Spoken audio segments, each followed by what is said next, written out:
Bienvenidos a la clase 4 de Algoritmos en Programación 3. Esta clase va a ser en 3 partes.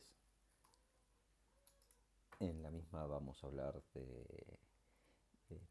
básicamente de polimorfismo, distintas herramientas para hacer polimorfismo y refactorización. Para dar un poco de contexto, vamos a definir encapsulamiento, ¿sí? Que ya lo habíamos visto, como que cada objeto es responsable, ¿sí?, de responder a los mensajes que forman parte de su contrato sin que el que envía el mensaje, o sea, el objeto cliente, tenga que tener idea de cómo se implementa eso. Y polimorfismo, que es esto que vamos a centrar parte de la clase de hoy, es la capacidad que tienen los objetos de responder a una misma interfaz, a un mismo mensaje de maneras diferentes, de acuerdo a la naturaleza de ese objeto. Y esos van a ser básicamente los temas de hoy: polimorfismo, dividido en 2 partes bien diferenciadas, y refactorización. Bien, arrancamos con polimorfismo. Decíamos que es la capacidad que tienen distintos objetos de responder a un mismo mensaje, ¿sí?, de acuerdo a su naturaleza. Por ejemplo, si le preguntamos a la celda si contiene el número 7, y a la fila van a, van a, van a responder de acuerdo a lo que, si el 7 está en esa fila o en esa columna, en el caso del sudoku que veníamos viendo. En el caso del ejemplo de las cuentas bancarias, el extraer de una caja de ahorro y una cuenta corriente va a procesar ese extraer en forma diferente y realizar el cálculo de si puede extraer en forma diferente, ya que ambas las cuentas esas, cada una tiene un comportamiento que no es el mismo que la otra.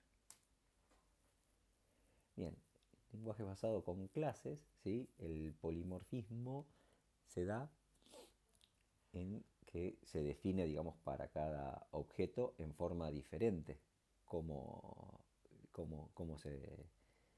perdón, sí, perdón, en lenguajes basados en clases, cada clase va a definir cómo responde ese objeto, es parte de la definición de la clase, ¿sí? Vamos a ver este ejemplo en Smalltalk, ¿sí? Y después en Java. Por ejemplo, tenemos una clase figura, ¿sí?, que una figura yo la puedo dibujar, mover, borrar y cambiar de posición, ¿sí? Fíjense que el mover lo que va a hacer es borrar la figura, cambiar de posición la figura y volver a dibujarla. Algo bastante básico. Ahora el dibujar, ¿sí?, va a ser no va a estar, no, va a estar implementado, perdón, el dibujar va a estar implementado, lo va a ejecutar aquí cada figura. Pero tanto el mover, el borrar y el cambiar de posición, que son necesarios para mover la figura, lo puedo implementar a nivel de figura, ¿sí? No es necesario implementarlo, digamos, bueno, a nivel de, claro, a nivel de figura, y no hace falta volver a implementarlo a nivel de cada figura en particular, del triángulo y la elipse.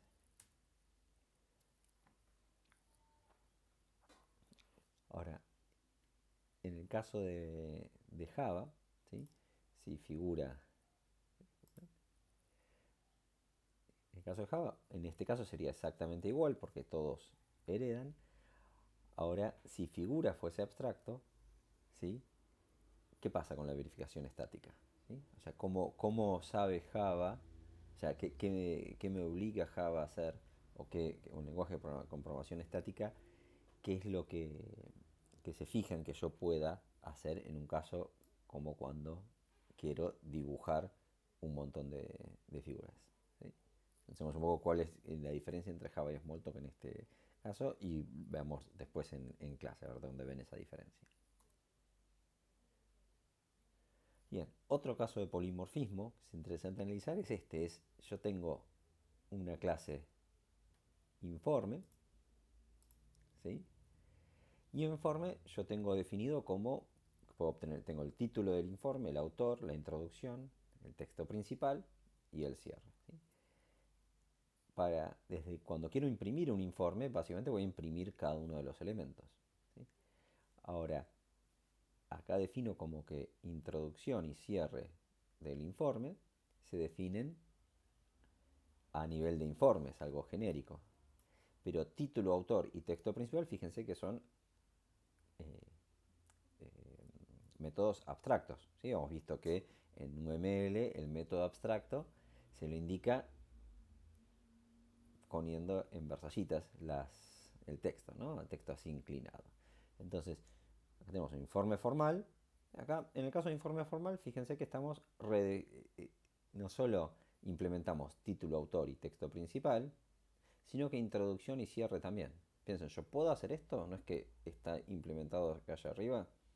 ¿Y cómo se llama eso? ¿Cómo se llama esto que estoy haciendo aquí? Donde introducción está implementado en informe, pero lo vuelvo a implementar en informe formal. Piensen eso, después de nuevo traigan esa respuesta a clase. No les digamos acá, pero piensen, y si no recuerdan, revean lo de la clase anterior, a ver cómo se llama eso que estamos haciendo ahí. En el caso de informe informal, tengo implemento título, autor y texto principal. No hace falta que redefina, ya lo dije, que implemente, perdón, introducción y cierre para que pueda funcionar el imprimir que tenemos aquí, porque ya está implementado a nivel de informe. Y después tenemos otros informes Carlitos, ¿sí? Donde vamos a vamos a cambiar cuál es el autor, porque el autor va a ser siempre igual, porque son todos, ¿no?, informes de Carlos. Ahora, fíjense, uno dice, yo no puedo implementar una clase concreta e instanciar objetos de esa clase si yo no defino título, autor y texto principal. Pero si se fijan acá, esta clase informe, ¿sí?, señalado, y si vemos que las letras son también así inclinadas, ahí estamos viendo que es una clase abstracta. Entonces estoy definiendo una clase abstracta que hereda de otra clase. Yo puedo de una clase abstracta heredar otra clase abstracta. Y acá tendré que heredar distintos tipos de informes, ¿sí? Piensen qué consecuencias trae esto y el hecho de que, bueno, yo no puedo implementar un informe Carlos, no puedo instanciar un informe Carlos, deberé instanciar un tipo de informe de una clase que herede de informe Carlos. ¿Sí? Piensen un poco en todas estas variantes y cómo esto es un poco lo que decíamos antes de polimorfismo. Es una forma de polimorfismo. Yo tengo este informe formal, va a responder a todos eh, a todas los métodos y todo el contrato de informe, pero de una manera distinta. Redefine absolutamente todos los métodos, ¿sí? Informe informal redefine algunos. Informes Carlos fija el autor, pone uno solo, y después tendrá que haber alguna clase que herede de informes Carlos para que pueda ser útil esa clase. Vamos a un ejemplo de polimorfismo un poco más complejo, ¿sí? Hasta ahora utilizamos herencia en forma directa, tenemos un informe, otros informes que heredan de ahí. Hasta ahí todo más bien directo. Hicimos programación por diferencia y funcionó. Ahora, en el caso del juego de ajedrez, ¿sí?, sabemos que cada pieza tiene un comportamiento diferente. El alfil se mueve de una manera, el peón se mueve de una manera y captura o come, como quieran llamarlo, de otra manera. Eh, el caballo se mueve también de una manera muy particular. ¿Sí? Cada pieza tiene un comportamiento distinto en cuanto a su en cuanto a los movimientos más que nada y también en cuanto a cómo captura. Entonces, ¿cuál es la implementación? La que se les ocurre. ¿Sí? Imagino que muchos de ustedes van a pensar, bueno, yo tengo una clase abstracta pieza, donde abstraigo las cosas más elementales de pieza, y en pieza cuando muevo, puedo tener un método puedo mover, y ese método puedo mover en cada pieza está redefinido, porque yo tengo o implementado, si el método puedo mover es abstracto, el rey va a mover de una manera, la reina de otra, el alfil de otra, y así sucesivamente para cada pieza. Pero ¿qué pasa en el caso de la coronación? ¿No? Por si no recuerdan, o los que no saben o no gustan del ajedrez, cuando una pieza llega al final del tablero, al extremo, puede pedir coronarse. Coronarse es convertirse en otro tipo de pieza en cuanto a su movimiento y a cómo se comporta, ¿sí? lo más normal, uno a veces piensa que se convierta en reina. En realidad entiendo, no sé tanto de ajedrez, pero entiendo que hay opciones uno puede elegir cómo va a ser ese comportamiento, pero en general se ocurre como, se pide el comportamiento de reina porque es un poco el comportamiento más poderoso, ¿no? Es el más conveniente en un juego de ajedrez. Entonces uno podría decir, bueno, si llegó un objeto hasta ahí, entonces cambia la clase del objeto. ¿Sí? Si yo tenía un peón, llegó hasta el final, bueno, reemplazo ese peón por una reina. Pero fíjense que eso significa que pasa a ser otro objeto, y en realidad el objeto es el mismo. Si yo, por ejemplo, quisiera ir guardando parte de las propiedades de mi pieza de ajedrez, es el historial de los movimientos que tuvo, cuántas veces se movió, cualquier otra cosa así. Y además, conceptualmente, yo lo coroné a ese objeto, coroné esa pieza y no la maté y traje otra. ¿Sí? La pieza es la misma.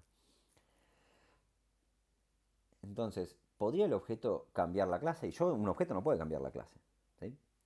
Si yo hago si yo hago un poco esto de que cada objeto yo heredo de pieza y tengo distintas piezas, rey, peón, alfil, etcétera, etcétera, que implementan el movimiento y alguna característica de forma diferente, y yo necesito cambiarle esa clase, yo necesitaría cambiarle la clase, y un objeto no puedo cambiarle la clase, tengo que tener un objeto nuevo.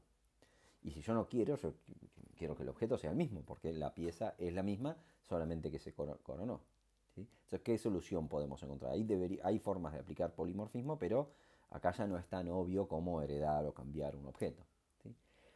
Vamos a ver que una forma de hacerlo es que el, lo que hablamos del tipo de pieza no, significa, no esté definido por que una pieza es un alfil, sino que o una pieza es un peón o una pieza es una reina, sino que una pieza son piezas de ajedrez, son piezas genéricas y mis objetos pueden ser piezas genéricas y lo que va a variar, lo que les da el tipo de movimiento es el estado en que están.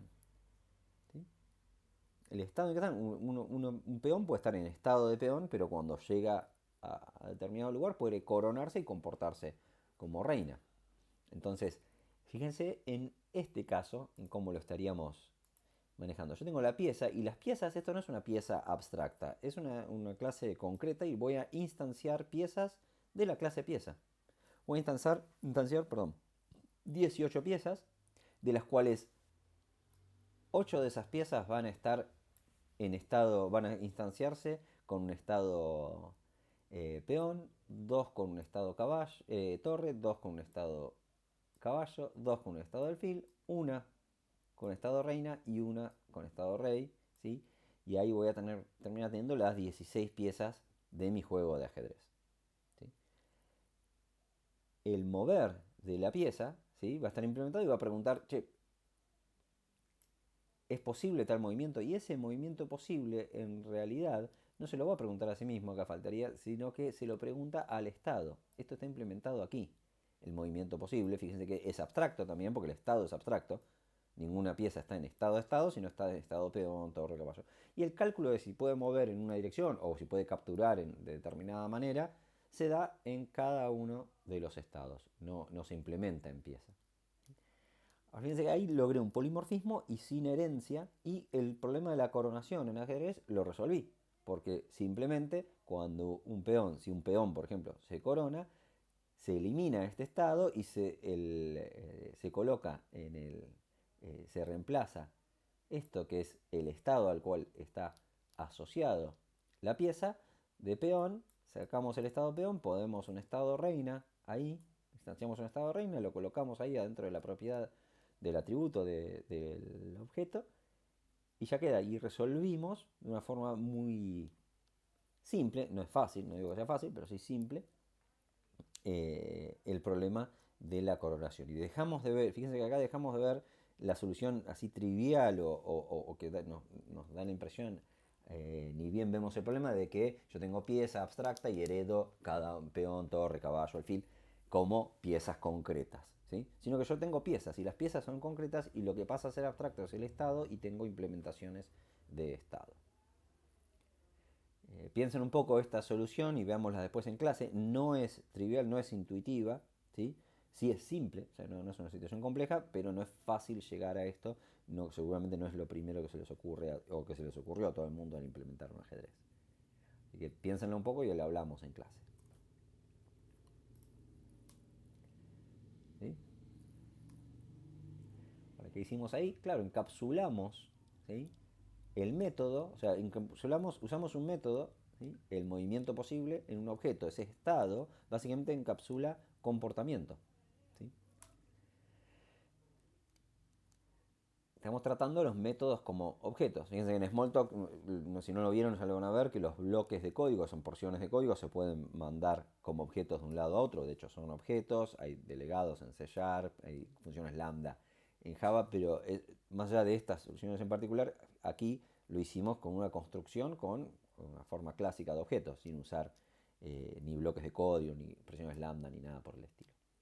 Estas cosas, varias de estas cosas que vimos ahí, de cómo hacer polimorfismo, se las suele llamar, como son soluciones típicas, o sea, si bien lo del ajedrez pareció raro, en otros contextos se usa muchísimo eso de delegar comportamiento en una estructura de objetos separada para poder variar ese comportamiento en tiempo de ejecución. Porque en tiempo de ejecución es cuando el peón se va a convertir en una reina, ¿sí? O va a empezar a comportarse como una reina.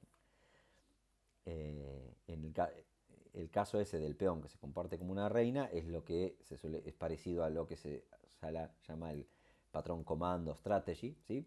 Tranquilos, esto no tienen que entender esto de patrones, se los mencionamos nada más, lo vamos a ver más en la segunda mitad del cuatrimestre. ¿Sí? En el caso de los informes es parecido a lo que es un template method, ¿sí? Un método que una plantilla que hace determinadas cosas y después se le agrega lo particular. Eh, Perdón, en las figuras era el comando del strategy, lo dije mal. En el ajedrez planteamos algo parecido, o en realidad ahí fue puro y duro el patrón state, ¿no? Patrón estado, y de hecho hasta se le puso el nombre estado, donde cada pieza va a estar en un estado: alfil, peón, caballo, eh, como, según como le toque. ¿Sí? Pero bueno, este tema de los patrones lo vamos a ver de nuevo en la segunda mitad del cuatrimestre más en detalle. Suele ser uno de los temas preferidos de los alumnos y es uno de los temas quizás más interesantes de programación orientada a objetos. Ahora se los mencionamos para decir que estos ejemplos de polimorfismo, como son casos que se repiten en muchos lados, se les puso un nombre y se estudian particularmente ese tipo de soluciones, y hay otras también tanto más interesantes que estas. ¿Sí? Es una frase ahí robada a los amigos de Ten Pines. ¿Sí? Y esto va un poco con lo que el ejercicio que vivieron la clase pasada, en la teórica pasada con Pablo, que es programar sin usar if. ¿Sí? O sea, no es que está mal usar if, no está mal usar condicionales, pero en objetos muchas de las cosas donde usaríamos condicionales en algunos casos lo podemos lograr sin eso y nos da mayor flexibilidad. ¿No? Pues el condicional básicamente hardcodea las variantes de comportamiento, ¿sí? Queda como fijo, mientras que utilizando otras estrategias más al estilo de polimorfismo, esas hacen mucho más flexible eso y no hardcodea tanto, no deja fijo y estático en el código los posibles comportamientos de los objetos. ¿Sí?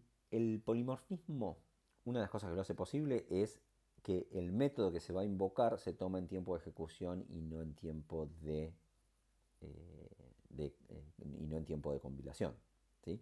Fíjense que cuando yo digo, si yo le pido a una pieza si es posible un movimiento, si le pide mover a una pieza y esa le pide a su estado si es posible el movimiento, el estado ese no está vinculado a ese estado, digamos, no se toma, el compilador no sabe qué código se va a ejecutar cuando estamos compilando para saber si puede mover o no. Eso se resuelve en tiempo de ejecución y eso se llama vinculación tardía. ¿Sí? Que la vinculación al pedazo de código, a la porción de código que va a ejecutar específicamente un método, queda como variable y recién en tiempo de ejecución se determina cuál va a ser. En Java todo es vinculación tardía, ¿sí? En Smalltalk también. Y en algunos lenguajes como C, Sharp o C++ hay que especificar que un método es virtual, o sea que va a llevar vinculación tardía, tiene que ser explícito y si no queda queda determinado ya estáticamente cuál es el código que va a ejecutar ese método. Es un tema de cómo lo implementa el polimorfismo un lenguaje u otro.